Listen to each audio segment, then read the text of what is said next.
Colosse de près de 80 mètres de haut, la cité administrative de Lille surplombe la ville depuis 70 ans. C'était le premier gratte-ciel de la ville de Lille. Un bâtiment atypique, comme l'explique ce fin connaisseur des lieux. C'est un immeuble qui a été dessiné par un grand nom de l'architecture, Monsieur Laprade, qui est cher au cœur des Lillois pour avoir notamment construit le siège de la Voie du Nord. 30 000 mètres carrés de bureaux, 21 étages.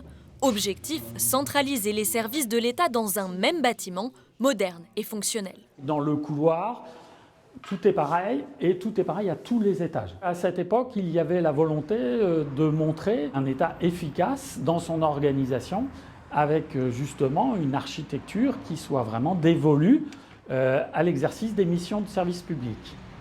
Une localisation stratégique située entre les deux gares au cœur de ville. Autrefois à la pointe de la modernité, le bâtiment est aujourd'hui désuet. Vous êtes au cœur de la cité administrative. C'était l'ancien restaurant administratif des lieux. Donc comme vous pouvez le voir, une superbe surface, une très grande surface qui n'est plus utilisée depuis les années 90. Coût de l'énergie trop élevé, nouvelles normes à respecter, le bâtiment n'est plus adapté en l'état.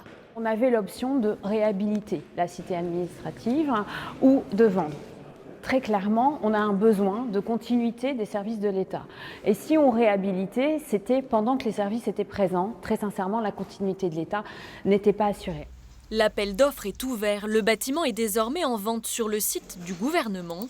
Son prix est tenu secret, mais les services de l'État espèrent en tirer le meilleur parti. Les recettes immobilières servent à financer de nouvelles opérations immobilières. Donc ça sera restitué, notamment aussi dans les Hauts-de-France, où on a beaucoup de projets immobiliers à faire. Voilà, donc c'est effectivement de l'argent qui sera bien réutilisé, d'où l'intérêt effectivement de maximiser nos recettes. Chambre d'hôtel, studio de cinéma, les futurs acquéreurs du bâtiment